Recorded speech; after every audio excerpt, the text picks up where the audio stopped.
Hello and नमस्ते दोस्तों, आपका बहुत बहुत स्वागत है मेरे इस यूट्यूब चैनल में। तो हम लोग डिस्कस कर रहे हैं जो आईएएस के प्रीलिम्स के जो पेपर हुए थे उसको साल बाई साल हम लोग डिस्कस कर रहे हैं। और पिछले 13 वीडियोज़ में हमने 3 साल के पेपर और 2019 का जो ये 1 से 25 तक का क्वेश्चन है वो डिस्कस कर लिया है। और आज के इस वीडियो में हम लोग 26 से लेकर 50 तक के जो क्वेश्चन है उसको डिटेल से डिस्कस करेंगे। आप में से बहुत से सारे दोस्तों के मेल मुझे मिले जिसमें उन्होंने खुशी जताई है कि इस तरह का एक वीडियो जो हम प्रोवाइड कर रहे हैं वो उनसे उनको बहुत ज़्यादा हेल्प हो रही है। तो मैं भी आपको ये मतलब धन्यवाद देना चाहूँगा कि आप ही को बताने के बहाने मेरा भी रिवाइजिंग हो जाता है, तो इसमें कोई बड़ी बात नहीं है। तो मैं आपका भी शुक्रगुजार हूँ कि आपके इस ईमेल से मुझे बहुत ज़्यादा प्रोत्साहन मिला है और मैं इस चीज़ को और भी आगे ज़्यादा कंटिन्यू करने वाला हूँ। तो चलिए आज की वीडियो की शुरुआत करते हैं। तो 26 नंबर जो क्वेश्चन है वो ये है, in the context of which one of the following are the terms pyrolysis and plasma gasification mentioned. तो यहाँ पर ये बोला जा रहा है कि दो टर्म दिए हुए हैं, पायरोलाइसिस और प्लाज्मा गैसिफिकेशन। तो ये बोला जा रहा है कि ये जो टर्म है वो किस कॉन्टेक्स्ट में मेंशन किया गया है। तो पहला जो ऑप्शन है वो ये है कि extraction of rare earth elements, दूसरा है नेचुरल गैस एक्सट्रैक्शन टेक्नोलॉजीज, तीसरा है हाइड्रोजन फ्यूल बेस्ड ऑटोमोबाइल्स और चौथा है वेस्ट टू एनर्जी टेक्नोलॉजीज। तो आप देख सकते हैं कि दो टर्म दिए हुए हैं यहाँ पे और उसके ऊपर यूपीएससी ने क्वेश्चन पूछा है। तो हमारे लिए बहुत ही ज़्यादा इंपॉर्टेंट हो जाता है कि जैसे कोई भी फील्ड में अगर कोई नई टेक्नोलॉजी आए, जैसे कि यहीं पर आप बात कर सकते हैं, जैसे ऑप्शन में आपको दिए गए हैं, इससे भी आपको बहुत ज़्यादा आइडिया मिल जाता है कि यूपीएससी आखिर किन क्षेत्रों में इंटरेस्टेड है। जैसे कि extraction of rare earth elements. तो आप जानते हैं कि जो रेयर अर्थ एलिमेंट्स होते हैं वो कितने ज़्यादा इंपॉर्टेंट होते जा रहे हैं, खासकर कि जो टेक्नोलॉजी का युग बढ़ता जा रहा है। तो उसमें आप जानते हैं कि सेमीकंडक्टर और सिलिकॉन और आपने इन सारे तत्वों का नाम आपने सुना होगा, जैसे कि हाइड्रोजन बेस्ड जो आने वाला जो एरा है, आपने इन सब चीज़ों का नाम सुना होगा। तो आपको ये अंदाज़ा लग सकता है कि यूपीएससी के लिए कितना इंपॉर्टेंट ये सब जो टॉपिक्स हैं होने वाले हैं। दूसरा आपका ऑप्शन है नेशनल गैस एक्सट्रैक्शन टेक्नोलॉजीज, तीसरा है हाइड्रोजन फ्यूल बेस्ड ऑटोमोबाइल्स, चौथा है वेस्ट टू एनर्जी टेक्नोलॉजीज। तो आप एक तरीके से ये मान सकते हैं जो ऑप्शन दिए गए हैं वो यूपीएससी के फेवरेट हैं और वो आने वाले समय में इनके ऊपर इन इन जैसे टॉपिक्स के ऊपर क्वेश्चन पूछ सकती है। तो हमारे लिए ये इंपॉर्टेंट हो जाता है कि अगर उस ये जो सारी टर्म्स हैं, अगर उस तरह के टर्म्स अगर कहीं पे उपयोग हो रहे हैं, किसी इंडस्ट्री में उपयोग हो रहे हैं, कहीं टेक्नोलॉजी में उपयोग हो रहे हैं, तो हमारे लिए बहुत इंपॉर्टेंट हो जाता है इस चीज़ को समझना कि वो टेक्नोलॉजी आखिर कैसे काम करती है और किस फील्ड से रिलेटेड वो टेक्नोलॉजी है। जैसे कि इसमें पूछा गया है कि जो पायरोलिसिस है, प्लाज्मा गैसिफिकेशन है, वो कौन सी टेक्नोलॉजी में यूज होगा। यहाँ पर 4 ऑप्शन दिए गए हैं, तो इस तरीके से हमें इस चीज़ को फॉलो करना है। 27 नंबर क्वेश्चन पर चलते हैं हम लोग। Which of the following are in Agasthyamala biosphere reserve.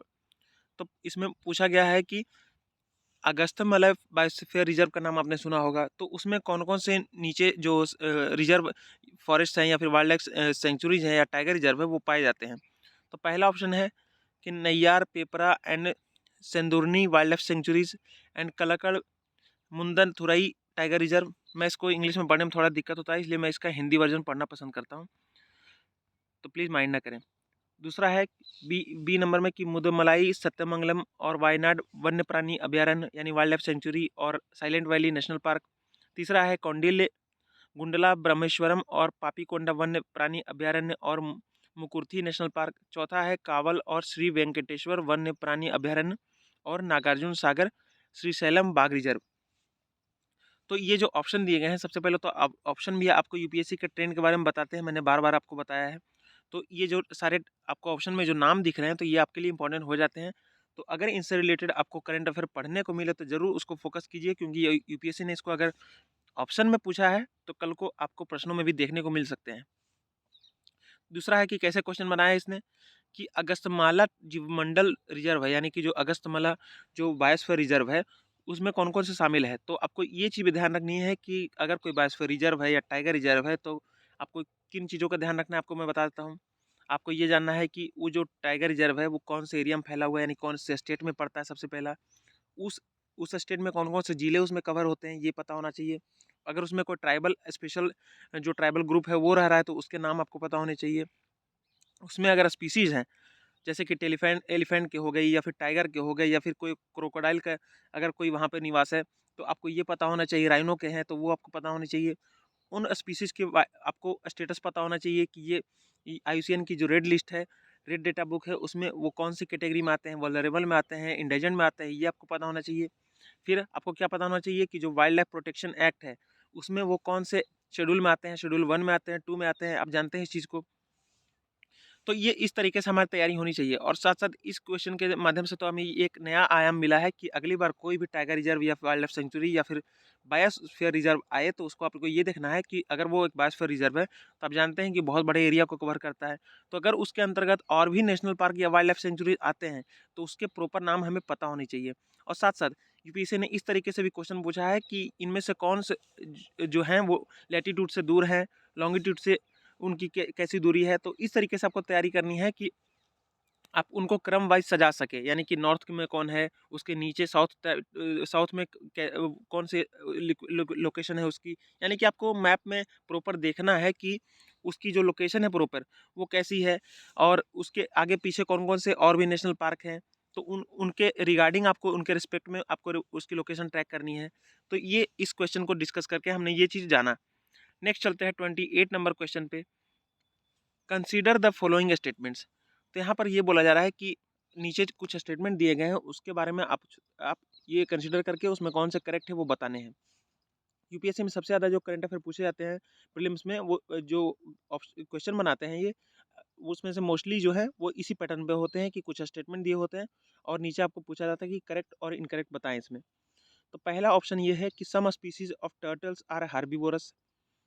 तो इसमें बोला जा रहा है कि जो कुछ कछुओं की जो प्रजातियां होती हैं वो हार्बीवोरस होते हैं, यानी वो सिर्फ घास फूस खाते हैं। दूसरा है some species of fish are herbivorous, कुछ मछलियों की प्रजातियां हार्बीवोरस होती हैं। तीसरा है कि some species of marine mammals are herbivorous. तीसरा में बोला गया कि जो मरीन मैमल्स होते हैं वो हार्बीवोरस होते हैं। चौथा है कि some species of snakes are viviparous. यहाँ पर बोला जा रहा है कि कुछ जो सांपों की प्रजाति है वो विविपेरस होती हैं।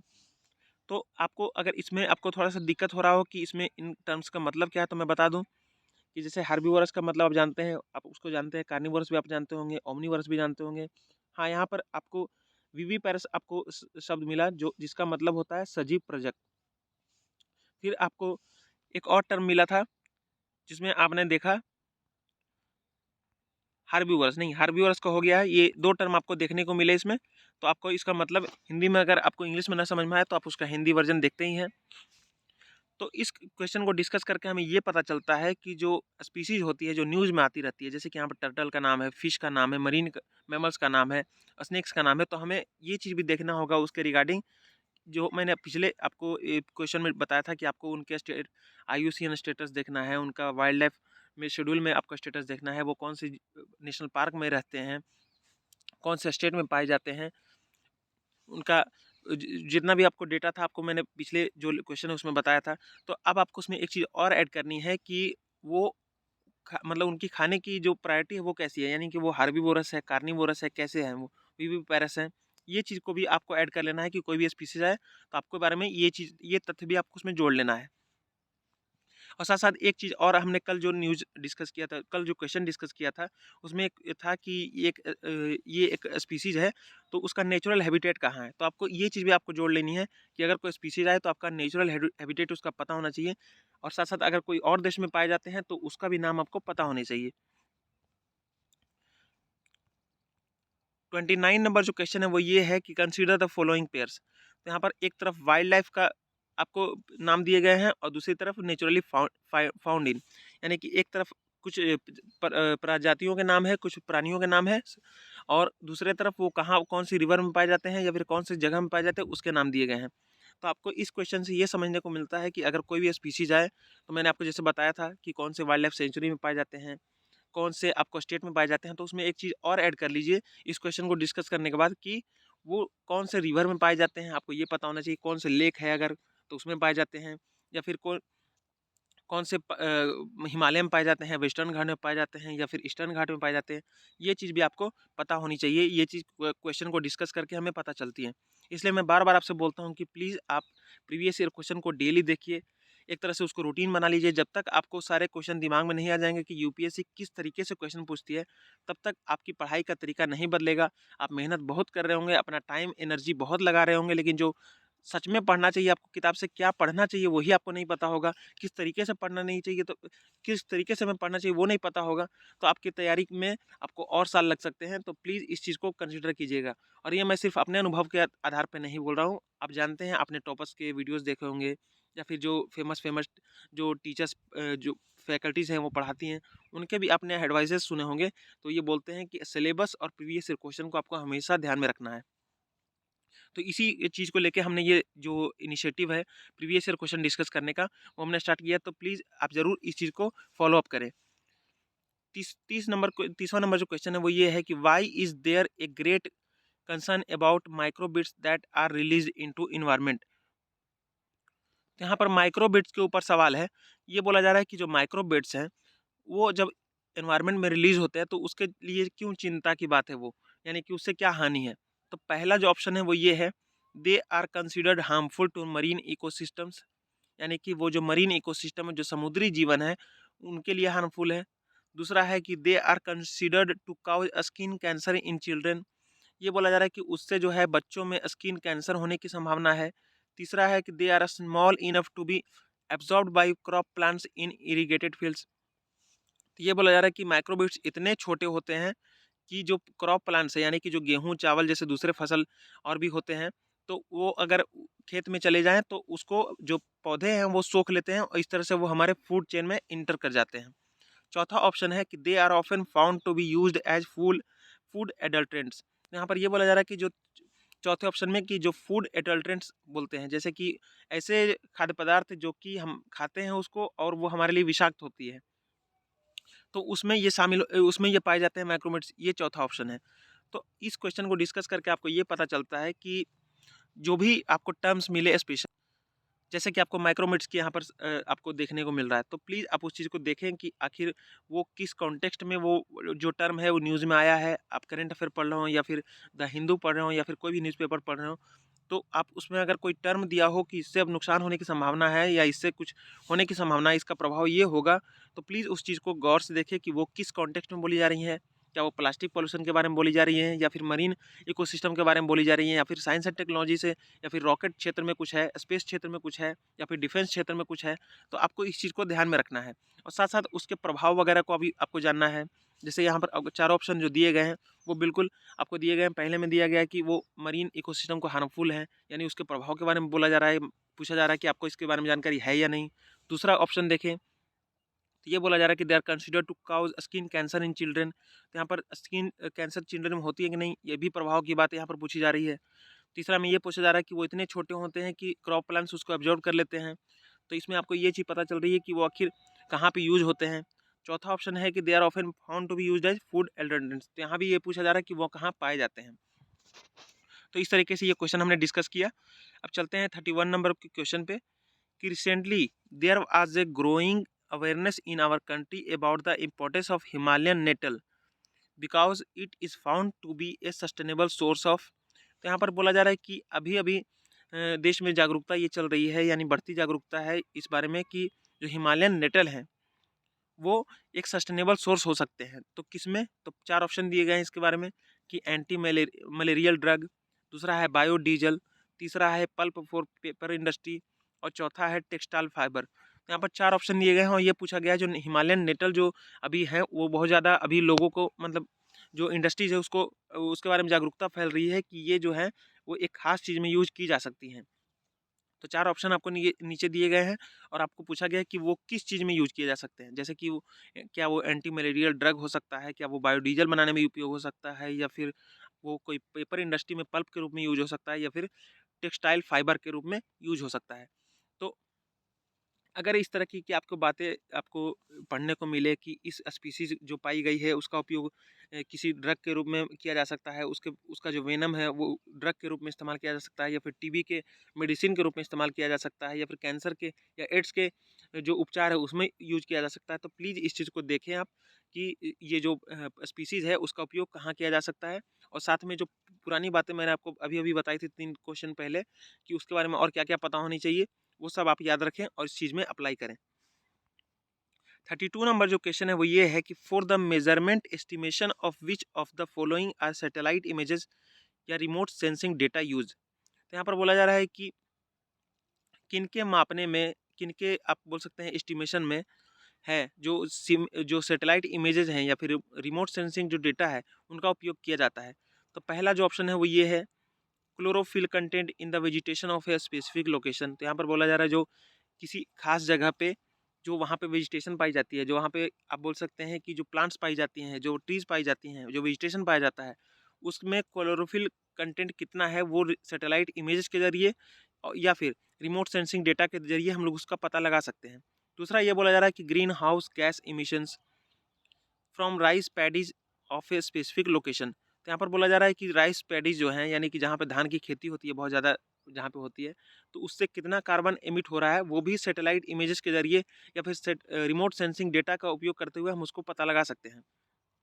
तीसरा है ऑप्शन की land surface temperatures of a specific location. तो यहाँ पर ये बोला जा रहा है कि जो किसी खास लोकेशन पे यानी कि किसी भी जगह पे वहाँ की जो लैंड सरफेस है उसके टेम्परेचर कितना है, यानी कि जो भूमि का जो तापमान है वो कितना है, ये हम सैटेलाइट इमेज या फिर रिमोट सेंसिंग डेटा का उपयोग करके हम उसका पता लगा सकते हैं। तो आप देख सकते हैं कि जो टेक्नोलॉजी है कैसे हमारे लिए उपयोगी साबित होती है, कितने तरह के क्षेत्रों में वो उपयोगी साबित हो सकती है, जिसके लिए हम लोग बार बार सैटेलाइट छोड़ते रहते हैं।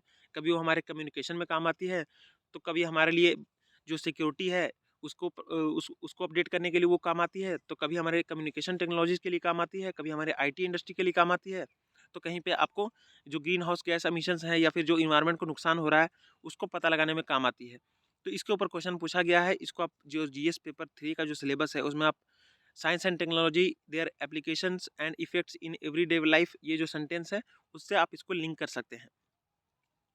तो आप इस क्वेश्चन को देख के हम समझ सकते हैं कि जो यूपीएससी है वो ये जानना चाहती है कि आखिरकार अगर कुछ सैटेलाइट छोड़ा जा रहा है या फिर कोई नया खोज हुई है, तो आप उसको प्रभाव को जरूर जानें, यानी कि उसके जो काम किया जा रहा है उसका क्या क्या प्रभाव होगा, कहाँ कहाँ उसका एप्लीकेशन उसका किया जा सकता है, कहाँ कहाँ अप्लाई किया जा सकता है, ये जानने की अपेक्षा जो है वो यूपीएससी हमसे करती है।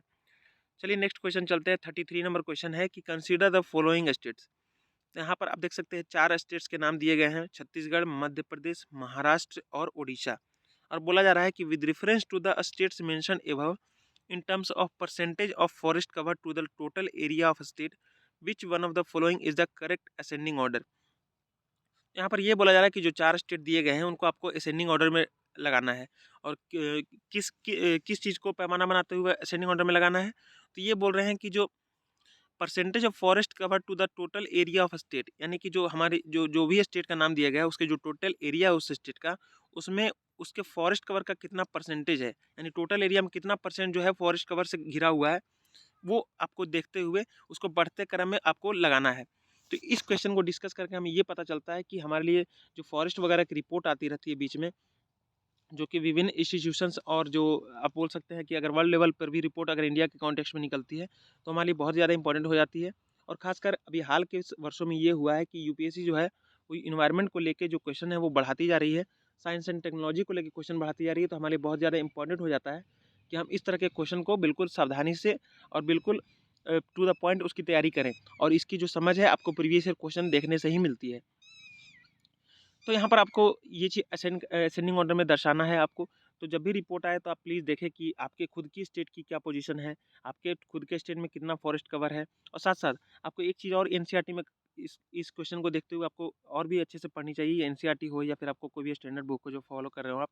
तो उसमें आप इस चीज़ को देख सकते हैं कि मानिए फॉरेस्ट कवर की बात होती है, रिजर्व फॉरेस्ट की बात होती है, तो उसमें कुछ टर्मिनोलॉजीज़ हैं जो कि बिल्कुल एक जैसे लगते हैं लेकिन उसकी परिभाषा अलग-अलग होती है। तो इस चीज़ को आप धोखे में मत खाएँ। एनसीईआरटी पढ़ रहे हो या फिर कोई भी बुक पढ़ रहे हो आप, तो उसमें इस चीज़ को देखिए फॉरेस्ट कवर का मतलब क्या होता है, एक्चुअल फॉरेस्ट कवर का मतलब क्या होता है। इस तरीके से आप जो टर्मिनोलॉजीज़ हैं वो एनसीईआरटी में दी हुई हैं, लेकिन हम लोग जल्दबाजी में उसको इग्नोर कर देते हैं। लेकिन जब तक हमें वो चीज़ पता नहीं होगी तो इस क्वेश्चन का आंसर देना थोड़ा-सा मुश्किल हो सकता है। तो प्लीज़ इस चीज़ को आप ज़रूर कंसिडर करें।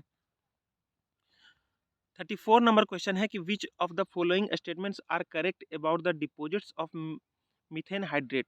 तो यहाँ पर ये बोला जा रहा है कि जो मीथेन हाइड्रेट के डिपॉजिट है उसके रिगार्डिंग आप जो नीचे दिए गए स्टेटमेंट है उसके बारे में कौन से करेक्ट है ये बताएं। तो पहला ऑप्शन है global warming might trigger the release of methane gas from these deposits. तो ये बोला जा रहा है कि जो ग्लोबल वार्मिंग की घटना इतना बढ़ रही है उसके चलते ये हो सकता है कि जो मीथेन गैस है वो इन डिपॉजिट से रिलीज हो सकती है। दूसरे नंबर क्वेश्चन पे ये बोला जा रहा है कि large deposits of methane hydrate are found in Arctic tundra and under the sea floor. तो यहाँ पर बोला जा रहा है जो मीथेन हाइड्रेट की बात हो रही है क्वेश्चन में, उसके बहुत लार्ज डिपॉजिट जो है वो आर्कटिक टुंड्रा और जो सी फ्लोर है उसके अंदर पाई गई है। तीसरा ऑप्शन है कि methane in atmosphere oxidizes to carbon dioxide after a decade or two. तो इसमें यह बोला जा रहा है कि जो मीथेन है एटमॉस्फेयर में, वातावरण में जो मीथेन पाई जाती है वो कार्बन डाइऑक्साइड के साथ ऑक्सीडाइज होती है कितने साल बाद, 10 साल या 20 साल के बाद वो ऑक्सीडाइज होती है। तो तीनों स्टेटमेंट में कौन कौन से करेक्ट है वो हमें जानने हैं। तो इस क्वेश्चन को डिस्कस करके आपको ये पता चलता है, जो खासकर ये भी आप इन्वायरमेंट से इसको आप जोड़ के देख सकते हैं। आपकी जो इन्वायरमेंट इकोलॉजी की जो किताब है उसमें आपको इस क्वेश्चन का आंसर आसानी से मिल जाएगा। तो आप जब उसकी चीज़ को पढ़ें तो प्लीज़ इस चीज़ का ध्यान रखें कि अगर कोई स्पेसिफिक कंपाउंड की बात हो रही है, जैसे कि यहाँ पर मीथेन हाइड्रेट की बात हो रही है, कहीं पे ओजोन की बात होती है, कहीं पे CO2 की बात होती है, कहीं पे आपको पार्टिकुलेट मैटर जो कि 2.5 और 10 होती है उनकी बात होती है, तो आप प्लीज़ उसको डिटेल में जानें कि आखिर ये इस कंपोनेंट में कौन कौन से तत्व हैं और ये जो कंपोनेंट है कौन कौन से सोर्सेज से एमिट हो रहे हैं, यानी कहाँ कहाँ से इनका प्रदूषण हो रहा है, इनकी कंट्रीब्यूशन क्या है ग्लोबल वार्मिंग में। ये सारी चीज़ें आपको पता होनी चाहिए और उनके प्रभाव क्या-क्या हैं, ये कौन से रीजन में ज़्यादा पाए जाते हैं, कहाँ से इनका मिशन हो रहा है और कहाँ पे सबसे ज़्यादा प्रभाव पड़ रहा है इनका, ये सारी चीज़ें आपको पता होनी चाहिए। नेक्स्ट चलते हैं 35 नंबर जो क्वेश्चन है वो ये है, कंसीडर द फॉलोइंग। इसमें भी देखिए आपको 4 ऑप्शन दिए गए हैं जो कि कंपोनेंट के नाम है, जैसे कि carbon monoxide, methane, ozone, sulphur dioxide. तो 4 आपको देख रहे हैं आप यहाँ पर केमिकल्स के नाम है या फिर आप बोल सकते हैं एलिमेंट्स का नाम है। तो इसमें बोला गया है कि इसमें से which of the above are released into atmosphere due to the burning of crop या बायोमास रेसिड्यू। तो मेनली जो पराली की बात होती है, जो आपने हर साल जो नवंबर दिसंबर का जो पीरियड होता है और उसमें जो पंजाब हरियाणा और उत्तर प्रदेश में जब पराली जलाई जाती है तो उसके रिगार्डिंग आप हर साल देखते हैं कि उसके रिगार्डिंग रूल्स बनाए जाते हैं, रेगुलेशंस बनाए जाते हैं, कुछ चीज़ों पे बैन किया जाता है। तो वो इस चीज़ को कंट्रोल करने के लिए किया जाता है कि पराली ना जलाया जाए। तो उसी के ऊपर ये करंट अफेयर को लेके देखते हुए यूपीएससी ने ये सवाल बना दिया है कि जो क्रॉप बर्निंग होती है या फिर बायोमास रेसिड्यू को जलाने से, यानी हिंदी में बोले तो पराली जलाने से वो कौन कौन से जो तत्व हैं एटमॉस्फेयर में रिलीज होते हैं। और ये बिल्कुल लॉजिकल, कितना एकदम बिल्कुल सटीक क्वेश्चन पूछा है, बिल्कुल लॉजिकल क्वेश्चन पूछा है यूपीएससी ने, क्योंकि हर साल ये पेपर में आते हैं, न्यूज़पेपर में हेडलाइन बनते हैं कि दिल्ली में इतना कोहरा हो गया है और स्मॉग बन गया है और वो उसका कारण पराली जलाने के कारण हुआ है। तो इसके ऊपर हो हल्ला क्यों होता है? क्योंकि प्रदूषण की स्थिति इतनी खराब हो जाती है यूपीएससी सॉरी दिल्ली में और उसके आसपास के एनसीआर एरियाज में कि उसके न्यूज़ हर साल बनती है। तो उसी को डायरेक्ट पूछ लिया है कि क्या प्रदूषण होता है, ज़रा आप बताइए हमें। तो यहाँ पर देखिए 4 ऑप्शन दिए गए हैं कि carbon dioxide, methane, ozone, sulphur dioxide. आखिर क्या निकलता है इनको जलाने से, पराली जलाने से क्या निकलता है? तो बिल्कुल लॉजिकल क्वेश्चन है। अगर आपने जो एडिटोरियल एनालिसिस है वो अच्छे से सुना होगा या पढ़ा होगा या फिर हिंदी न्यूज़ को आपने अच्छे से पढ़ा होगा या फिर आपने किसी कोचिंग इंस्टीट्यूट के मटेरियल को भी, करंट अफेयर मटेरियल को भी अच्छे से पढ़ा होगा, तो आप इस क्वेश्चन का आंसर आसानी से दे सकते हैं। नेक्स्ट चलते हैं 36 नंबर जो क्वेश्चन है वो ये है। एक तरफ देखिए इसमें फिर से मैच द फॉलोइंग में आ गया है कि एक तरफ सी का नाम है, दूसरा है बॉर्डरिंग कंट्री। तो आप जानते हैं कि जो यूपीएससी है वो मैप पे क्वेश्चन पूछती ही पूछती है, 1-2 क्वेश्चन तो ज़रूर पूछती है और 3-4 क्वेश्चन तो इनडायरेक्टली रूप से पूछ देती है। जैसे कि मैंने आपको अभी जो स्पीशीज़ के जो लोकेशन पूछा था उसके ऊपर पूछा था उन्होंने। फिर अगस्तमाला वाला जो क्वेश्चन आपको याद होगा कि उसके अंदर कौन-कौन से और भी जो क्षेत्र हैं वो आते हैं। तो ये सारे मैपिंग के क्वेश्चन हैं और आपको ये नहीं सोचना चाहिए कि सिर्फ मैपिंग है जो वो सी वगैरह का या फिर नेबरिंग कंट्री का पूछता है कि कौन-कौन से देश इससे घिरे हुए हैं, ये नहीं। आपको प्रॉपर आपको जो जो प्रोटेक्टेड एरियाज़ हैं उन सब के रिगार्डिंग भी मैपिंग से रिलेटेड सवाल आते हैं।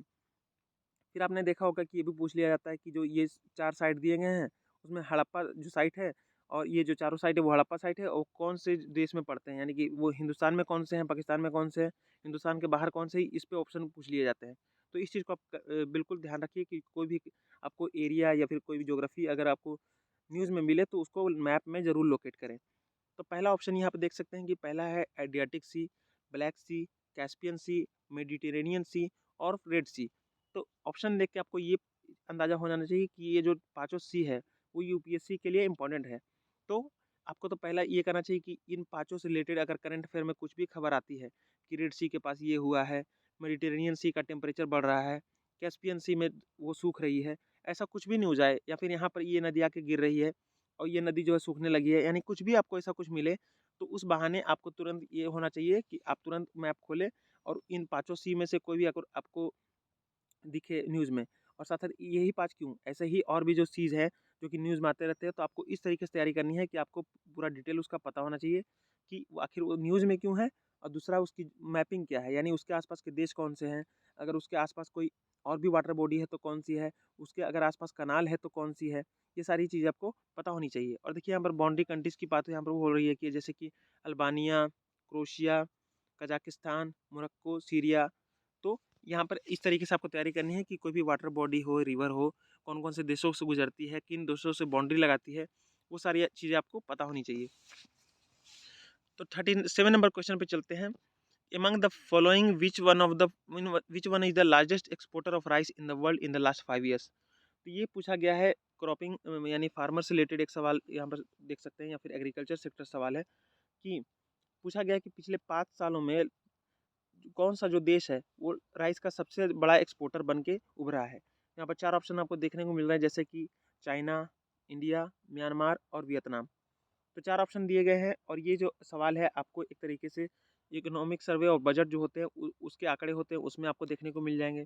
साथ साथ इस तरह की जो रिपोर्ट वगैरह आती रहती हैं कि अभी चाइना ने टेक ओवर कर लिया है एक्सपोर्ट के मामले में, या फिर इंडिया ने एक्सपोर्ट रिकॉर्ड स्तर पे किया है। तो इस तरीके के जो आंकड़े होते हैं उसको आपको विशेष ध्यान देना है। खासकर एग्रीकल्चर सेक्टर के आंकड़े लगातार प्रदर्शित होते रहते हैं न्यूज़पेपर्स में, तो वो आपको ध्यान में रखना है कि किस चीज़ का एक्सपोर्ट बढ़ा है, किस चीज़ का घटा है, कौन से देशों को एक्सपोर्ट कर रहे हैं, ये सारी चीज़ आपको दिमाग में होनी चाहिए। नेक्स्ट यहाँ पर 38 नंबर जो क्वेश्चन है वो ये है, यहाँ पर आपको एक तरफ ग्लेशियर का नाम है, दूसरी तरफ आपको रिवर्स का नाम दिया हुआ है। तो एक तरफ हमें ग्लेशियर देखने को मिल रहा है, दूसरी तरफ रिवर्स। तो इस क्वेश्चन को जानने से हमें ये पता चलता है कि जो जैसे मैंने अभी आपको बताया कि लोकेशन जो है वो बहुत ज़्यादा इंपॉर्टेंट है, और चाहे वो रिवर की हो या लेक की हो या फिर किसी भी वाटर बॉडी की हो, ओशियन की हो, सी की हो, या फिर आप बोल सकते हैं अब यहाँ पर आप एक चीज़ जोड़ लीजिए कि ग्लेशियर की हो। तो आपको ये जो सारी अगर ये चीज़ें अगर न्यूज़ में हो तो बहुत ज़्यादा इंपॉर्टेंट हो जाती हैं, क्योंकि अगर न्यूज़ में है तो बहुत ज़्यादा चांसेस है कि यूपीएससी भी आपको क्वेश्चन आपको देखने को मिलेगा प्रीलिम्स में या फिर मेंस में। तो उस चीज़ को आपको ध्यान में रखते हुए मैपिंग आपको बहुत ही अच्छे तरीके से तैयार करनी है। और देखिए इसमें कौन-कौन सी नाम आप इसका ज़िक्र करते हैं, तो देखिए यहाँ पर बंदरपूछ की बात हो रही है ग्लेशियर में, बारासिंगरी की बात हो रही है, मिलाम की बात हो रही है, सियाचिन की बात हो रही है, झेमू की बात हो रही है। तो ये प पाँचों जो नाम हैं वो तो करंट अफेयर में थे नहीं, लेकिन आप अगर मैपिंग देखते हैं, जम्मू कश्मीर वगैरह का एरिया देखते हैं, तो वहाँ पर आपको बहुत सारे ग्लेशियर देखते हैं, वहाँ पे इनके नाम भी रहते हैं। तो आप ये मत समझिए कि जो करंट अफेयर में सिर्फ वही पूछे जाते हैं, जो करंट अफेयर में नहीं है वो भी पूछे जाते हैं। तो हमारे लिए बहुत ज़्यादा इंपॉर्टेंट हो जाता है कि हम अगर मैपिंग देखें तो उसको ज़रा डिटेल से देखें, सिर्फ वही चीज़ ना देखें जो न्यूज़ में है, बल्कि उसके आस-पास के और भी जो चीज़ें हैं उसको एक बार दिमाग में रख लें कि हाँ, इसके आस-पास ये सारी चीज़ें भी हैं। और दूसरी तरफ रिवर के जो नाम है जैसे कि यमुना, चेनाब, मंदाकिनी, नुब्रा, मानस। तो आप देख सकते हैं कि इसमें यमुना का नाम आपको पता है, चेनाब का नाम पता है, शायद आपने मंदाकिनी का भी सुना होगा, मानस का भी शायद सुना होगा। लेकिन ये सारे के सारे जो नाम है सेकेंडरी है, यानी कि जैसे गंगा का नाम होता है, ब्रह्मपुत्र का नाम होता है, उस तरह के नाम नहीं है, यमुना को छोड़ दे या चेनाब को छोड़ दे तो। बाकी तीनों जो नाम हैं वो बिल्कुल नॉर्मल तरीके से भी एवरेज नाम है, यानी कि उसके चर्चा हमेशा पेपरों में नहीं होती है। तो हमारे लिए बहुत ज़्यादा इंपॉर्टेंट है कि जो रिवर्स है, अगर ऐसी रिवर्स अगर आपको न्यूज़ में मिल जाए तो उसके लिए बहुत ज़्यादा सतर्क हो जाएँ कि वो जो नदी है वो कहाँ से निकलती है, कौन से राज्यों से होके बहती है, क्या वो किसी दूसरे देश में जाके गिरती है, या फिर वो किस खाड़ी में गिरती है, ये आपको पता होना चाहिए। और कौन सी वो किस नदी की ट्रिब्यूटरी है वो, या फिर किस नदी और कौन सी नदियाँ जो इसकी ट्रिब्यूटरी हैं, उसकी left bank tributary, right bank tributary आपको सारी पता होनी चाहिए। और उसमें अगर उस रिवर में कोई स्पीशीज़ पाई जाती है तो वो आपको पता होना चाहिए। अगर उस रिवर पे कोई डैम है या कोई बहुत बड़ा ब्रिज है जो कि हाल में उद्घाटन हुआ है तो वो आपको पता होना चाहिए। तो इस तरीके से हम इसको तैयारी को अंजाम देंगे। 39 नंबर क्वेश्चन पे चलते हैं कि in India the use of carbofuran, methyl parathion, phorate and triazophos is viewed with apprehension, this chemicals are used as. अब मैंने आपको अभी इसी आज ही के वीडियो में आपको क्वेश्चन ये बताया था कि कोई भी केमिकल हो, कंपाउंड हो, कोई ऐसा इनोवेशन हो, जैसे कि कोविड-19 में भी किस टेक्नोलॉजी का उपयोग करके कौन सी वैक्सीन बनाई गई है, इस पर क्वेश्चन पूछा गया था। तो आपके लिए बहुत ज़्यादा इंपॉर्टेंट हो जाता है कि इस तरह के जो कंपाउंड या फिर जो टेक्नोलॉजी है, इनोवेशन है, कोई कंपोनेंट जो न्यूज़ में है, आपके लिए इंपॉर्टेंट हो जाता है कि वो कैसे बनाया गया है, किसने बनाया है, कौन से कंपोनेंट का यूज करते हुए बनाया गया है, उसमें कौन कौन से तत्व पाए जाते हैं, उसका उपयोग कहाँ है, ये आपको पता होनी चाहिए। जैसे कि यहाँ पर पूछा गया है कि जो 4-5 जो आपको केमिकल्स के नाम आपको दिख रहे हैं क्वेश्चन में, उसमें ये पूछा गया कि इनका उपयोग कहाँ किया जाता है। तो हमारे लिए बहुत ज़्यादा इंपॉर्टेंट है कि कोई भी केमिकल वगैरह हो, जैसे कि ऐश कोल के बारे में पूछा गया था कि जो कोल का ऐश जब यूज होने के बाद जो बचता है उसका उपयोग किस चीज़ में किया जा सकता है। तो उसी तरीके का क्वेश्चन यहाँ पर भी देखने को मिल रहा है कि इसका उपयोग किस चीज़ में किया जा सकता है। जैसे कि pesticides in agriculture, preservatives in processed foods, तीसरा है फूड राइपनिंग एजेंट्स, चौथा है मॉइस्चराइजिंग एजेंट्स इन कॉस्मेटिक्स। तो आपको ये चीज़ देखने को मिल रहा है यहाँ पे। तो प्लीज़ इस चीज़ को कंसिडर करिए, कोई भी केमिकल का नाम हो उसका उपयोग ज़रूर देखें आप, और साथ में अगर उसके जो और भी कंपोनेंट मैंने अभी अभी जो बताए हैं उसको भी आप ज़रूर कंसिडर कीजिएगा। 40वां नंबर क्वेश्चन है कि कंसिडर द फॉलोइंग स्टेटमेंट्स।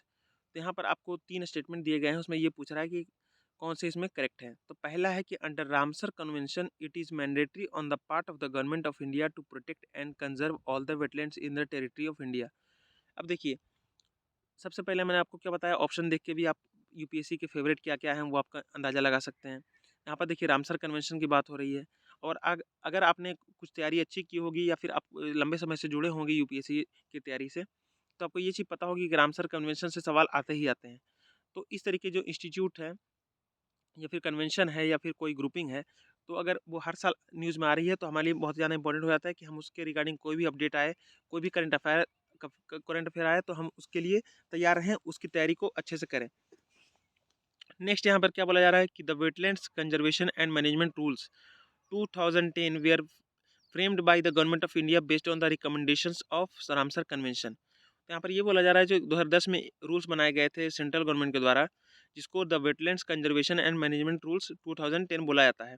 तो उसमें ये बोला जा रहा है कि ये जो कानून बनाए गए थे, नियम जो बनाए गए थे, वो रामसर कन्वेंशन के रिकमेंडेशन के आधार पर ही बनाए गए थे। तीसरा है कि the wetlands conservation and management rules 2010 also encompass the drainage area of catchment regions of the wetlands as determined by the authority. तो आपको यहाँ पर 3 ऑप्शन देखने को मिल रहे जो कि रामसर कन्वेंशन से जुड़े हुआ है, फिर साथ-साथ उसके आधार पर कोई कानून बना है तो उसके ऊपर जुड़ा हुआ है। तो आपके लिए ये इम्पोर्टेंट हो जाता है कि कोई भी एग्रीमेंट अगर भारत सरकार साइन कर रही है तो आप देख लीजिए कि उसको कब साइन कर रही है, उस कन्वेंशन की हिस्ट्री आप जान लीजिए कि उसकी स्थापना कब हुई थी, और उसमें कौन-कौन से देश हैं, वो किस उद्देश्य के साथ बनाई गई है, और उसके जो नियम के आधार पर अगर भारत में कोई कानून बनाया जाता है तो वो कौन-सा कानून है, उसके आधार पर अगर भारत में कोई इंस्टीट्यूशन का स्थापना किया जाता है या फिर कोई बॉडी बनाई जाती है उसके लिए मॉनिटरिंग के लिए, तो वो आपके लिए इम्पोर्टेंट हो जाता है। तो इस क्वेश्चन को डिस्कस करके हमें ये सारी चीज़ें पता चलती हैं। चलिए 41 नंबर क्वेश्चन पे चलते हैं। आप देख सकते हैं यहाँ 41 नंबर में अगेन यहाँ पर बोला जा रहा है कंसीडर द फॉलोइंग स्टेटमेंट्स। मैंने आपको बताया था कि अधिकतर जो यूपीएससी क्वेश्चन होते हैं वो इसी फॉर्मेट में होते हैं, कंसीडर द फॉलोइंग स्टेटमेंट्स, और उसके आधार पर आपको करेक्ट कौन-कौन से हैं वो आपको आंसर देने होते हैं। तो पहला इसमें ऑप्शन है कि agricultural soils release nitrogen oxides into environment. ये बोला जा रहा है कि जो एग्रीकल्चरल सॉइल यानी कि जो खेती में मिट्टी इस्तेमाल होती है, यानी खेती की जो मिट्टी होती है वो नाइट्रोजन ऑक्साइड को एनवायरनमेंट में, पर्यावरण में रिलीज करती है। दूसरा है cattle release ammonia into environment. तो ये बोला जा रहा है जो हम लोग भेड़, गाय, बकरी वगैरह जो पालते हैं उससे अमोनिया है सो रिलीज होता है एनवायरनमेंट में। तीसरा है poultry industry release reactive nitrogen compounds into environment. तो यहाँ पर ये बोला जा रहा है जो पोल्ट्री इंडस्ट्री है, जो मुर्गियों का जो कारोबार होता है, जो पालने के लिए फार्म वगैरह आपने देखे होंगे, तो ये बोला जा रहा है कि उनसे रिएक्टिव नाइट्रोजन कंपाउंड एनवायरनमेंट में रिलीज होते हैं। तो 3 ऑप्शन आपको दिए गए हैं, और आप देख सकते हैं कि एक तरह से पर्यावरण को लेके फिर से सवाल आपको यहाँ पर देखने को मिल रहा है। तो हमारे लिए बहुत ही ज़्यादा इम्पोर्टेंट हो जाता है कि जैसे मैंने आपको बताया था क्रॉप बर्निंग के बारे में कि जो पराली जलाने से ये नुकसान होता है, उसमें ये गैसें रिलीज होती है, उस पे क्वेश्चन पूछा गया था। तो हमारे लिए बहुत ज़्यादा इंपॉर्टेंट हो जाता है कि इस तरीके के दुष्प्रभाव अगर आपको पेपर में आते रहते हैं, जैसे कि आपने जब भी पढ़ा होगा तो अक्सर आते रहते हैं कि जीएम क्रॉप के इस्तेमाल से ये नुकसान होंगे, इसमें इससे ये अगर किया जाता है तो इससे बहुत ज़्यादा डिफोरेस्टेशन हो सकता है, या फिर यहाँ पर सबमर्जेंस हो सकता है, या फिर अगर इस टेक्नोलॉजी का उपयोग किया गया तो जो सॉइल की कंडीशन है वो और ज़्यादा बदतर होगी, या फिर और ज़्यादा सुधार होगी, या फिर जो कैटल इंडस्ट्री है वो CO2 में इतना कंट्रीब्यूट करती है। तो ये सारे जो डेटा हैं वो अक्सर रिपोर्ट्स के तौर पे हमारी जो न्यूज़पेपर्स हैं वो आती रहती हैं उसमें। तो आप इस चीज़ का ख्याल रखें कि आखिर वो किस चीज़ की बात कर रही हैं, उसमें कौन से पॉल्यूशन जो है होने की संभावना है, या फिर कौन सी जो अच्छी चीज़ है वो होने की संभावना है। तो ये सारी चीज़ें आपको पता होनी चाहिए। 42 नंबर क्वेश्चन की बात करें तो यहाँ पे लिखा हुआ है कि what is common to the places known as Aliyar, Isapur and Kangsabati. तो यहाँ पर ये बोला जा रहा है कि 3 प्लेसेस के नाम है, अलियार, इसापुर और कंकसबाटी। तो यहाँ पर ये पूछा जा रहा है कि इनमें से कौन से जो है वो कॉमन है, मतलब इन तीनों प्लेसेस में कौन सी चीज़ कॉमन है। तो पहला ऑप्शन है कि रिसेंटली डिस्कवर्ड यूरेनियम डिपॉजिट्स, यानी यहाँ पर ये बोला जा रहा है कि ये जो तीनों जो जगह है वहाँ पे अभी हाल ही में यूरेनियम की जो डिपॉजिट्स हैं वो खोजे गए हैं। दूसरा ऑप्शन ये है कि ट्रॉपिकल रेन फॉरेस्ट। तो यहाँ पर ये बोला जा रहा है कि यहाँ पर जो तीनों प्लेसेस हैं वहाँ पे ट्रॉपिकल रेन फॉरेस्ट पाए जाते हैं। तीसरा ऑप्शन है कि अंडरग्राउंड केव सिस्टम्स, यानी कि ये जो तीनों प्लेसेस हैं वहाँ पे क्या अंडरग्राउंड केव सिस्टम्स पाई गई हैं। या चौथा, ये तीनों जो जगह है वहाँ पे वाटर रिजर्वायर्स पाए गए हैं। तो ये चीज़ आपको मैंने बार बार पिछले वीडियोस में भी बताई थी, अपने जब पिछले साल के करंट अफेयर डिस्कस किए थे तो इसी तरह के सवाल आए थे। तो मैंने आपको बताया था उस समय कि जब भी कोई प्लेस न्यूज़ में आए तो आप ये चीज़ ज़रूर देखें कि पहले तो आपको मैप देखना ज़रूरी है कि कौन से देश में है, उसके आसपास की वाटर बॉडीज़ वगैरह देखनी है आपकी, और वो लॉन्गिट्यूड से दूरी कितनी है, उसके कैपिटल से कितनी दूरी है, ये सारी चीज़ आपको देखनी है। फिर साथ साथ अब आपको ये भी देखना है उसमें कि वो न्यूज़ में क्यों है। उस समय भी बताया था और आपको ये चीज़ अभी भी बता रहा हूँ कि आपको ये चीज़ भी देखनी है कि न्यूज़ में आखिर है क्यों। क्योंकि आप हो सकता है आपने प्लेस का नाम सुना होगा, लेकिन यही नहीं पता कि वो प्लेस आखिर न्यूज़ में क्यों थी।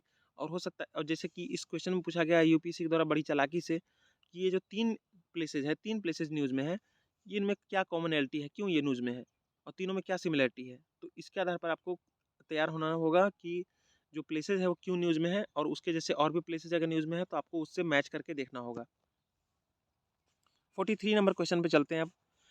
इन the context of proposals to the use of hydrogen enriched CNG as fuel for buses in public transport, consider the following statements. तो यहाँ पर ये बोला जा रहा है कि जो हाइड्रोजन इनरिच्ड जो सीएनजी है, जिसको एचसीएनजी बोलते हैं, तो ये प्रपोजल्स हैं कि उसका उपयोग किया जाए जो बसेस चलती हैं हमारी पब्लिक ट्रांसपोर्ट में, यानी कि हम जो रोड पे चलते हैं, जहाँ पे हम लोग बीएसआरटीसी या ये यूपी एसआरटीसी या फिर दिल्ली बस का उपयोग करते हैं, तो उसमें हाइड्रोजन इनरिच्ड सीएनजी का उपयोग फ्यूल के तौर पे किया जाए।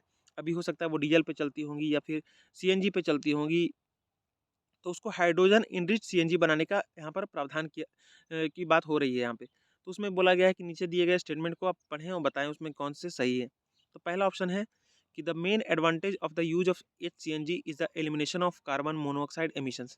तो देखिए फिर से आपको इन्वायरमेंट के ऊपर सवाल है। तो मैंने आपको बताया कि इस तरीके के जो सवाल है उसको आप ध्यान से देखिए कि आखिर क्या पूछा गया है।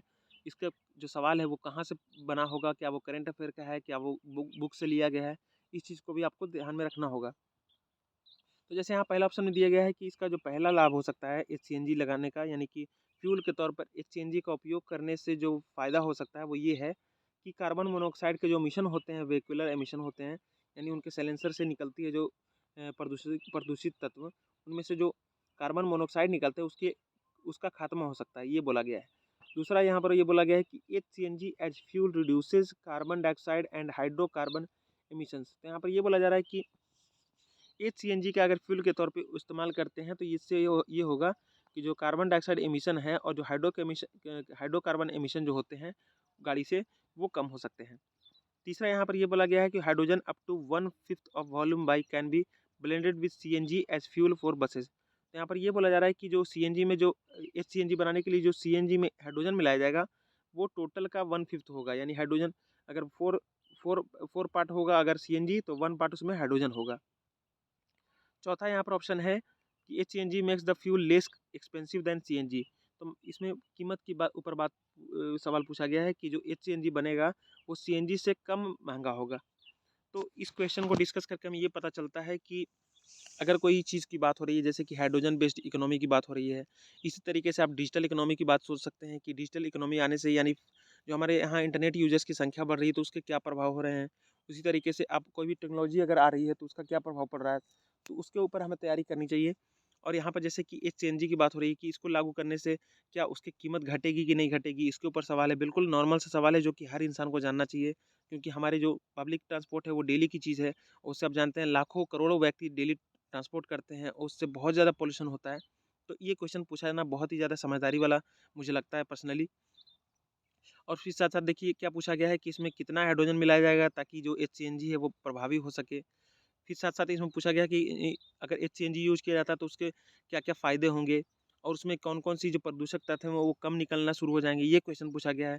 तो इसके आधार पर आगे कोई भी ऐसी चीज़ आए, कोई भी ऐसी टेक्नोलॉजी आए और जो कि लागू की जा रही हो सरकार के द्वारा या लागू करने की सोच रही हो, तो उसके फ़ायदे, नुकसान, उसके प्रयोग सारे कुछ आप देख लें और उसके जो कॉस्ट है, कॉस्ट एनालिसिस भी आप कर लें कि हाँ, ये चीज़ जो है वो लागू होने से अगर सस्ती होगी तो जो पब्लिक है वो ज़्यादा खरीदेगी, इसको प्रेफ़र करेगी। तो इस व्यू पॉइंट से आपको तैयारी करनी चाहिए। नेक्स्ट है 44 नंबर जो क्वेश्चन है ये है, why are dew drops not formed on a cloudy night. तो यहाँ पर ये बोला जा रहा है कि एक क्लाउडी नाइट में यानी कि एक बादल वाले जब रात होती है, जब बादल होते हैं रात में, तो उसमें ड्यू ड्रॉप्स क्यों नहीं बनते हैं। तो पहला ऑप्शन है कि clouds absorb the radiation released from the earth surface. तो यहाँ पर ये बोला जा रहा है कि जो क्लाउड उस समय होते हैं, रात में जो क्लाउड होते हैं वो जो अर्थ के सरफेस से जो रेडिएशन निकलती है उसको सोख लेते हैं। दूसरा है कि clouds reflect back the earth radiation. तो यहाँ पर ये बोला जा रहा है कि जो क्लाउड है वो जो अर्थ की रेडिएशन है उसको रिफ्लेक्ट कर देते हैं। तीसरा है कि the earth surface would have low temperature on cloudy nights.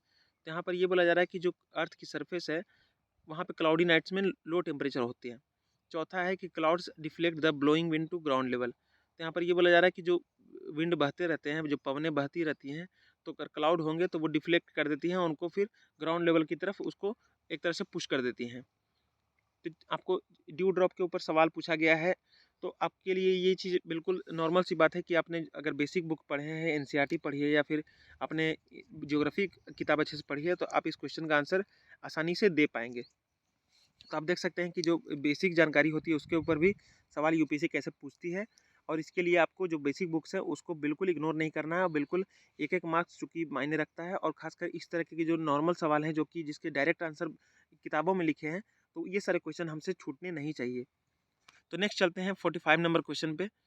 Consider the following statements. तो यहाँ पर आपको दो स्टेटमेंट दिख रहे हैं कि जैसे the 44th amendment to the constitution of India introduced an article placing the election of the prime minister beyond judicial review.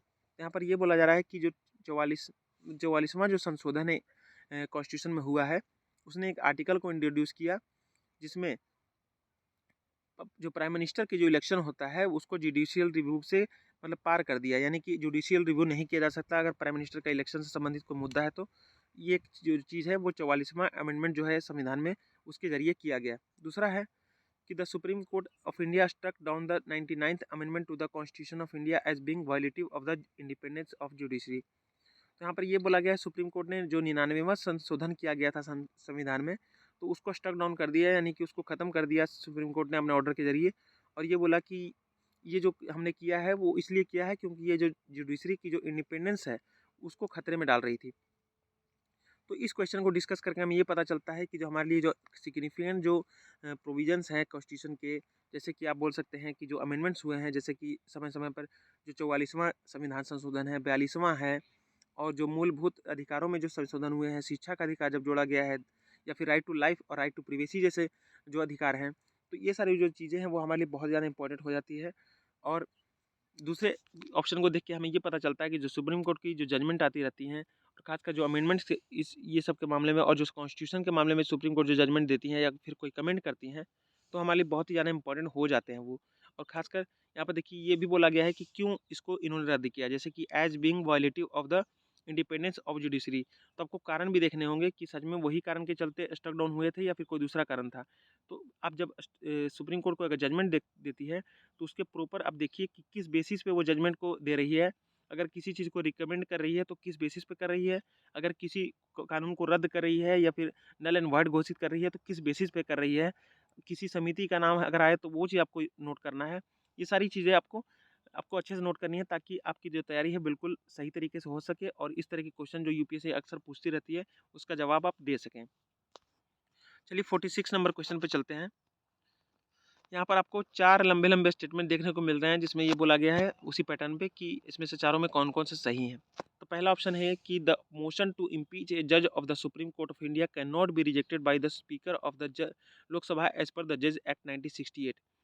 तो इस क्वेश्चन को डिस्कस करके हमें ये पता चलता है कि जो लक्ष्मीकांत की बुक है वो कितनी इंपॉर्टेंट है, खासकर प्रीलिम्स के लिहाज से। मेंस के लिहाज से भी इंपॉर्टेंट है, लेकिन प्रीलिम्स के लिहाज से तो खास करके इंपॉर्टेंट है, क्योंकि आप देख सकते हो उसमें जो जजेस केस है वो अच्छे से मेंशन है, हमारे फंडामेंटल राइट के ऊपर अच्छे से उसमें कमेंट किया हुआ है, फिर हमारे फंडामेंटल ड्यूटीज़ हैं, और भी जो डीपीएसपी हैं, जो प्रिएम्बल है, और जो हमारी जो संविधान कैसे शुरू में बना था, उसमें अंग्रेज़ों वाली जो कानून है वो सारी अच्छे से डिस्कस की हुई है कि 1813 का एक्ट ये है, 1833 का एक्ट ये है, 1935 का एक्ट ये है।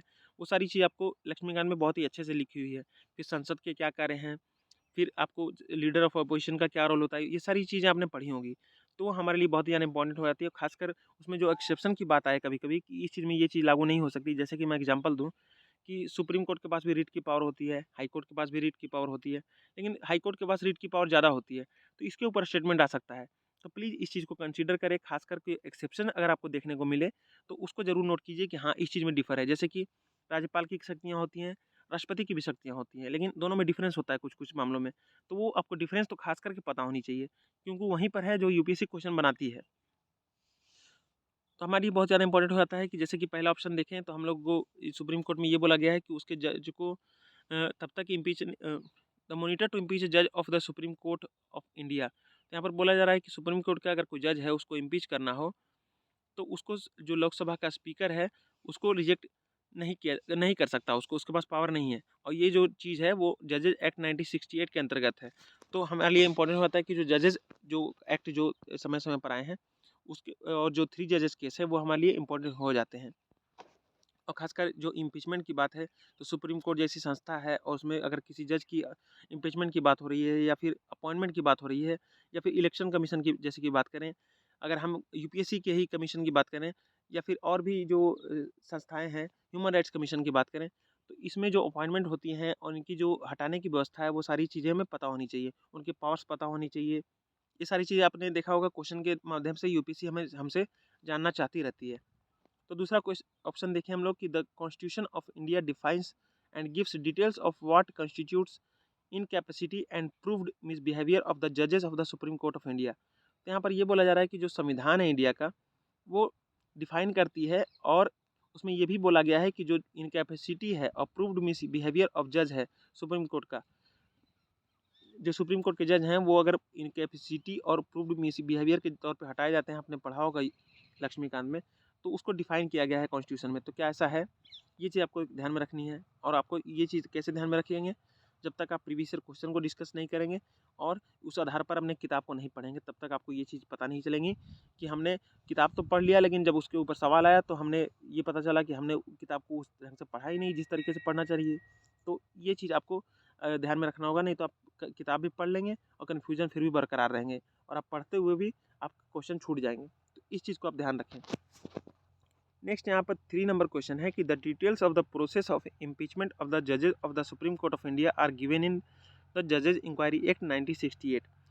तो यहाँ पर आप तीनों ऑप्शन को देख के हमें ये पता चलता है कि जो जो बड़े बड़े इंस्टीट्यूशंस हैं, जैसे कि मैंने आपको नाम लिया था, यूपीएससी हो, या फिर ह्यूमन राइट्स कमीशन हो, सुप्रीम कोर्ट हो, प्रेसिडेंट हो, प्राइम मिनिस्टर हो, लोकसभा स्पीकर हो, या राज्यसभा स्पीकर हो, प्रेसिडेंट हो, या फिर वाइस प्रेसिडेंट हो, राज्यपाल हों, तो ये सारे जो पद हैं उनसे रिलेटेड आपको कोई भी सवाल आपको यूपीएससी पूछती रहती है, तो उसके रिगार्डिंग जो भी प्रोविज़न दिए गए हैं लक्ष्मीकांत बुक को, या फिर कोई और बुक फॉलो कर रहे हो, तो उसमें आप उसको अच्छे से करें। यहाँ पर बोला जा रहा है कि details of the process of impeachment of the जजेस of the Supreme Court of India are given in जजेस इंक्वायरी एक्ट 1968। तो ये बोला जा रहा है कि जो सुप्रीम कोर्ट के जज होते हैं उनको अगर इम्पीच किया जाना है, तो किस प्रक्रिया का पालन करते हुए उनको इम्पीच किया जाएगा, वो सारा चीज़ दिया हुआ है जजेस इंक्वायरी एक्ट 1968 में। तो आपको ये भी इस ऑप्शन को डिस्कस करके ये पता चलता है कि कोई प्रोविज़न है, कोई हटाने का अगर बात हो रही है, या फिर अपॉइंटमेंट की बात है, तो कौन से कानूनों के अंतर्गत ये हो रहा है, ये आपको जानना चाहिए। कि अगर हटाया जा रहा है तो क्या कोई कानून है या फिर संविधान के बेसिस पर हटाया जा रहा है। जैसे यहाँ पर जजेस इंक्वायरी एक्ट 1968 की बात हो रही है, तो हो सकता है ये भी आ जाए ऑप्शन में, ये सुप्रीम कोर्ट के जजमेंट के बेसिस पे हो रहा है। या फिर ये भी हो सकता है कि बोला जाए कि ये संविधान में लिखा हुआ है। तो आपको ये भी पता होना चाहिए कि वो जो कानून है या फिर ये जो प्रक्रिया है, वो आखिर लिखा कहाँ है। क्या वो लोकसभा के रूल्स में लिखा हुआ है, या फिर राज्यसभा के रूल्स में लिखा हुआ है, या संविधान में लिखा हुआ है, या किसी एक्ट में लिखा हुआ है, या फिर सुप्रीम कोर्ट के जजमेंट में लिखा हुआ है। ये सारी आपको चीज़ें पता होनी चाहिए। चौथा ऑप्शन ये है कि if the motion for the impeachment of a जज is taken up for voting, The law requires the motion to be backed by each house of the parliament and supported by a majority of total membership of that house and by not less than 2/3 of total members of that house present and voting। तो फिर से impeachment के ही ऊपर सवाल है। इसमें ये बोला जा रहा है कि जब इम्पीचमेंट के लिए वहाँ पे वोटिंग की जाती है, तो उसमें ये बोला गया है कि उस मोशन का जो है वो बैकिंग यानी उस मोशन का समर्थन जो है वो दोनों हाउस जो पार्लियामेंट के होते हैं, लोकसभा, राज्यसभा, उसके द्वारा होना चाहिए। और जो जितने भी टोटल मेंबरशिप है उस हाउस की यानी लोकसभा की और राज्यसभा की, तो अपने अपनी जो भी स्ट्रेंथ है उसकी मेजोरिटी के द्वारा सपोर्ट किया जाना चाहिए। और उसको जितने भी टोटल मेंबर है उस हाउस के प्रेजेंट वोटिंग उसके 2/3 के द्वारा उसको वोट या फिर समर्थन किया जाना चाहिए, तब जाके वो जो सुप्रीम कोर्ट का जज है वो इम्पीच माना जाता है।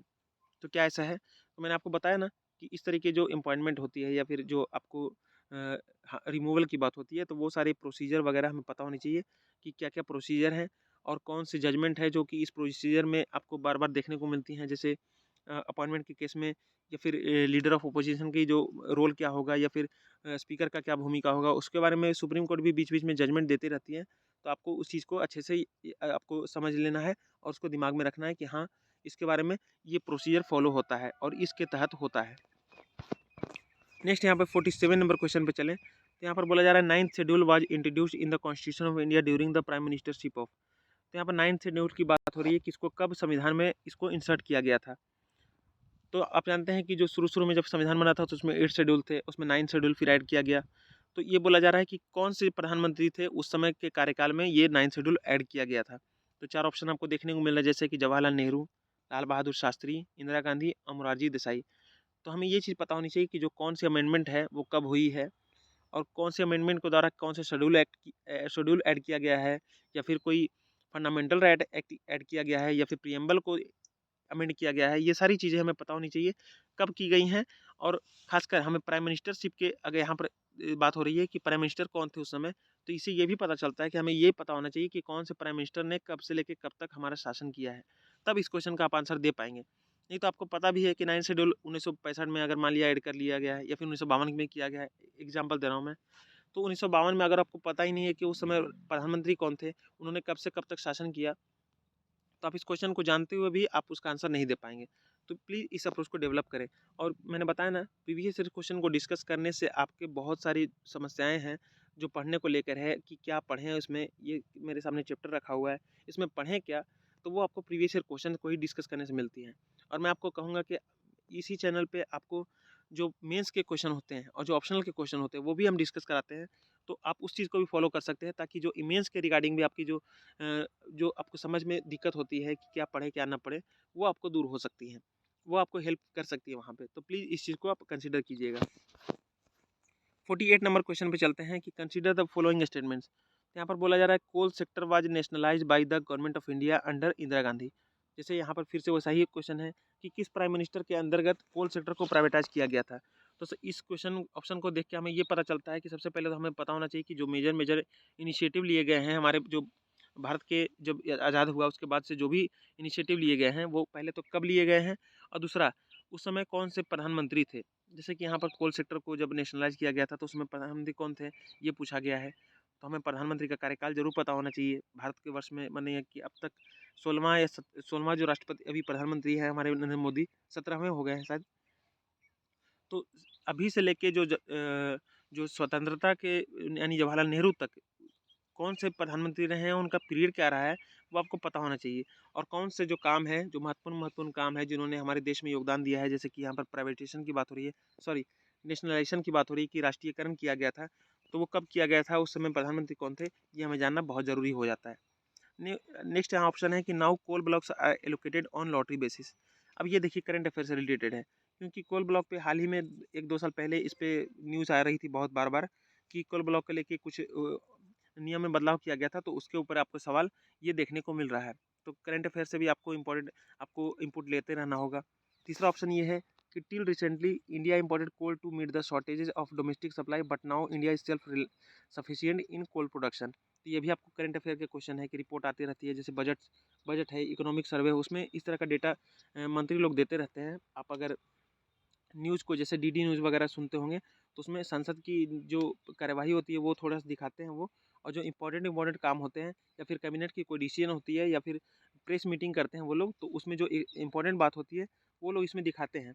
तो अगर आपको फ्री टाइम हो तो आप प्लीज़ इन सारे चैनलों को, जैसे कि डीडी न्यूज़ की बात हो या फिर संसद टीवी जो यूट्यूब चैनल है, उसको आप फॉलो कर सकते हैं। 49वां नंबर क्वेश्चन है कि the consider the following statements.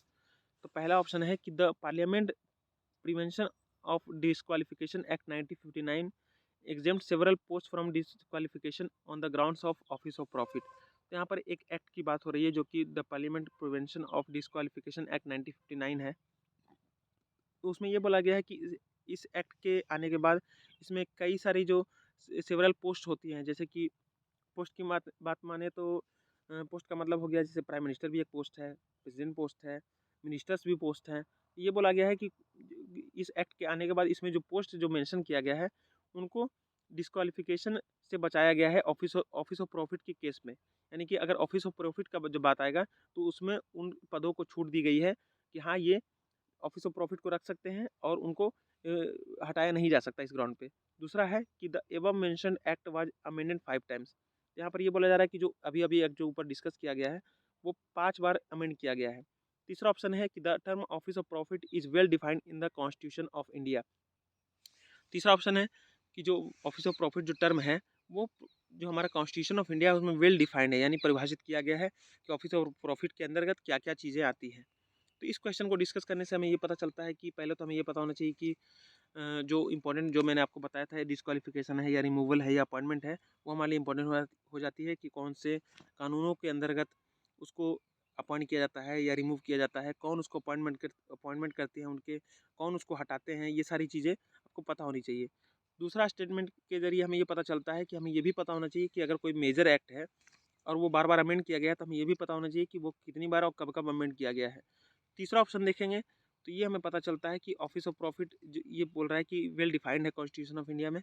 तो आपको इस चीज़ का ध्यान रखना है कि जब लक्ष्मीकांत वगैरह पढ़ें और इस तरह के टर्म्स आएँ तो आप ये चीज़ देखिए कि उसके बारे में क्या बोला जा रहा है। अगर कोई स्पेसिफिक बात बोली जा रही है, जैसे कि ऑफिस ऑफ प्रॉफिट की बात हो या फिर एक और टर्म है जुडिशियल रिव्यू, तो ये भी पूछा जा सकता है कि जुडिशियल रिव्यू है जो कॉन्स्टिट्यूशन में मेंशन है या फिर सुप्रीम कोर्ट ने सिर्फ अपने तरफ से बोला है, या फिर कैबिनेट का जो वर्ड का बात होता है, कैबिनेट बार बार आप सुनते हैं, तो क्या कैबिनेट वर्ड हमारे कॉन्स्टिट्यूशन में लिखा गया है या फिर नहीं लिखा गया है। ये सारी चीज़ें आपको ध्यान में रखनी है। और आज का लास्ट क्वेश्चन है 50 नंबर। तो इसको डिस्कस करने से पहले मैं आपको याद दिलाना चाहूँगा, क्योंकि आप भूल जाते हैं, ये ह्यूमन नेचर है, इसमें आपकी भी गलती नहीं है। तो प्लीज़ आपको अगर ये वीडियो पसंद आया है, अगर आप अभी तक इसमें बने हुए हैं, आपको इससे कुछ लाभ हुआ है, तो प्लीज़ आप इसको लाइक करें, शेयर करें और सब्सक्राइब करें। और कोई भी सजेशन आपको देना हो तो प्लीज़ कमेंट सेक्शन में ज़रूर दें, हम उसको ज़रूर विचार करेंगे। और आपके ईमेल हमें मिलते रहे हैं और हम उसके ज़रिए हम अपने जो पैटर्न है उसमें और भी चेंजेस लाएँगे। हो सकता है आपको मेरे बोलने में थोड़ी सी आपको तकलीफ़ हो रही होगी कि थोड़ा जल्दी बोलते हैं या फिर स्लो बोलते हैं, तो मैं उस चीज़ को कंट्रोल करने की कोशिश कर रहा हूँ। तो प्लीज़ आप मेरे साथ बने रहिए और हम और भी जो सब्जेक्ट्स हैं और भी जो जीएस के पेपर हैं, मेंस के पेपर हैं और जो ऑप्शनल के पेपर हैं, उस पे हम ज़रूर वीडियो बनाएँगे और हम इस तरीके से अपनी प्रिपरेशन को बिल्कुल टू द पॉइंट रखेंगे। तो चलिए अब ज़्यादा इसमें आगे ना बढ़ते हुए फिर 50 नंबर क्वेश्चन डिस्कस करते हैं कि under which schedule of the constitution of India can the transfer of tribal land to private parties for mining be declared null and void. तो यहाँ पर ये बोला जा रहा है कि संविधान में शेड्यूल है, आप जानते हैं 12 शेड्यूल है। अब उन 12 शेड्यूल में से कौन सा शेड्यूल है, उसमें ये लिखा गया है कि जो ट्राइबल लैंड है यानी जो जनजातियों की भूमि है उसको प्राइवेट पार्टीज को नहीं दिया जा सकता माइनिंग के लिए, और इसको अगर दिया गया तो उसको नल एंड वॉइड वो माना जाएगा। तो ये कौन सा शेड्यूल में है? आपको यहाँ पर 4 शेड्यूल के नाम है, जैसे कि 3rd शेड्यूल है, 5th शेड्यूल है, 9th शेड्यूल है, 12th शेड्यूल है। तो आपको लिए ये इंपॉर्टेंट हो जाता है कि हमारी सबसे पहले तो शेड्यूल हमको पता होनी चाहिए, प्रिएम्बल हमें पता होनी चाहिए, फंडामेंटल राइट पता होने चाहिए, फंडामेंटल ड्यूटीज़ पता होनी चाहिए, हमारे संविधान में कब कब महत्वपूर्ण संशोधन हुए ये पता होना चाहिए, सुप्रीम कोर्ट के मेजर मेजर जजमेंट है वो पता होनी चाहिए, हमें बेसिक स्ट्रक्चर पता होना चाहिए, हमारे जो इलेक्शन कमीशन जैसी संस्थाएं हैं वो पता होनी चाहिए, हमारे जो संविधान में संशोधन की क्या प्रक्रिया ये पता होनी चाहिए। ये सारी चीज़ें आपको पता होनी चाहिए। आपको यूपीएससी इन पे सवाल पूछती ही पूछती है। अब यहाँ पर देखिए 3rd schedule, 5th schedule, 9th schedule और 12th शेड्यूल बात की जा रही है, तो आपको ये भी पता होना चाहिए कि कौन से जो एक्ट है या फिर कौन से शेड्यूल है, कौन सा जो पार्ट है कॉन्स्टिट्यूशन का उसमें क्या लिखा हुआ है, किसके बारे में मेंशन है, तो ये आपको चीज़ पता होनी चाहिए। तो आज की इस वीडियो में बस इतना ही। आपने हमें इतने दूर तक सुना, आपको बहुत बहुत धन्यवाद। और प्लीज़ जो सपोर्ट की बात मैंने की है उससे ज़रूर कीजिए। आपके बस मैं आपसे कुछ नहीं मांग रहा हूँ, बस आपसे लाइक चाहता हूँ। आप अगर आपको ये वीडियो हेल्पफुल हुई है तो प्लीज़ इसको सब्सक्राइब करें और बने रहिए हमारे साथ। और आज की इस वीडियो में बस इतना ही। एंड गुड बाय एंड जय हिंद।